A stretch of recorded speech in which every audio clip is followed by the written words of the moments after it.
मरचू जंगल से लकड़ियां काटकर बाजार में बेचने गया, लेकिन उसे लकड़ियों के अच्छे दाम नहीं मिले। इस पर मरचू ने कहा, अरे भैया, इतने कम पैसे, इन पैसों में तो 2 वक्त का खाना भी नहीं मिलेगा।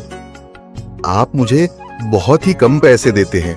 मैं इतनी मेहनत से लकड़ियां काट कर आता हूँ, लेकिन उनके पैसे मुझे बहुत कम मिलते हैं। भैया, तुम्हारी लकड़ियां होती ही इतनी कमजोर हैं कि मैं इससे ज्यादा पैसे नहीं दे सकता। तुम्हारी लकड़ियों के बस इतने ही पैसे बनते हैं। अरे भैया, कुछ ज्यादा कर दो ना। वो क्या है ना कि इन पैसों का तो कुछ भी नहीं आता। मैं अपनी जिंदगी कैसे गुजारूंगा।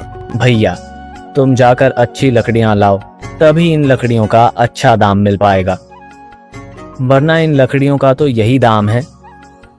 ये सुनकर मरचू बहुत ज्यादा परेशान हो गया और पैसे लेकर किराने की दुकान से सामान खरीदकर घर आ गया। घर पहुंचते ही मरचू की पत्नी सीता ने कहा, अरे जी, सामान ले आए आप? हाँ जी, सामान ले आया हूँ। सीता के चेहरे पर खुशी छा जाती है, लेकिन जब उसने सामान देखा, जी, इसमें तो बहुत थोड़ा सामान है।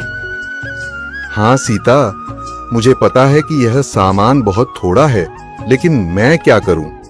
मेरे पास जितने पैसे थे, मैं उतने का ही सामान लेकर आ गया हूँ। इस तरह हमारा गुजारा कैसे हो पाएगा जी?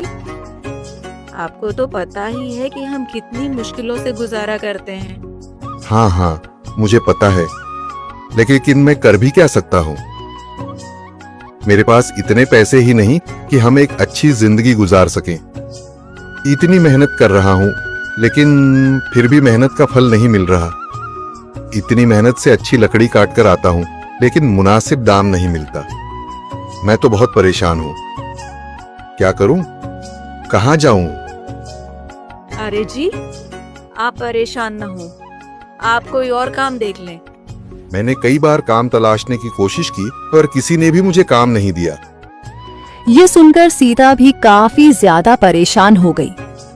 मरचू से सीता की परेशानी नहीं देखी गई। उसने अपनी पत्नी सीता से कहा, मैं फिर से जंगल की ओर जा रहा हूँ। अरे जी, अभी मत जाइए ना, वैसे भी शाम हो रही है। आप कल चले जाइएगा, अभी मत जाइए। ठीक है, अगर तुम रोक रही हो तो मैं नहीं जाता। मैं कल चला जाऊंगा। इसके बाद मरचू गांव में घूमने के लिए चला गया। तभी उसे एक आदमी मिला और उसने कहा, कहाँ जा रहे हो भैया? और सुनाओ, क्या हाल चाल है?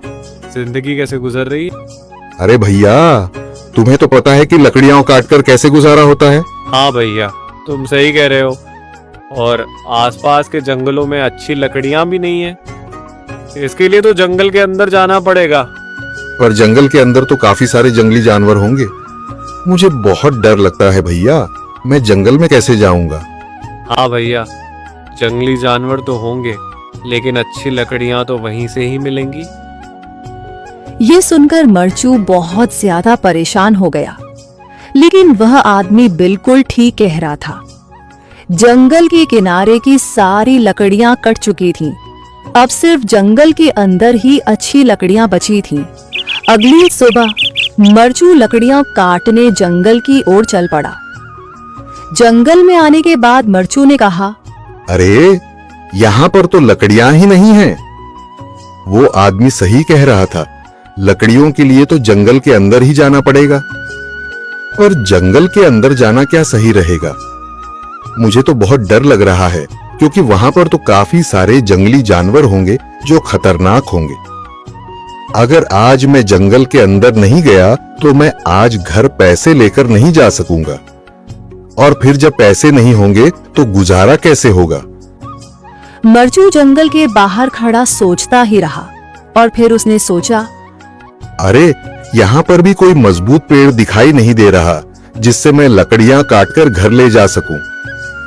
लगता है और अंदर जाना पड़ेगा। यही सोचकर मरचू जंगल के अंदर चला गया। अंदर जाने के बाद उसने इधर उधर पेड़ देखे, पर उसे कोई भी अच्छा पेड़ दिखाई नहीं दिया। यह सोचकर मरचू जंगल के और अंदर चला आया।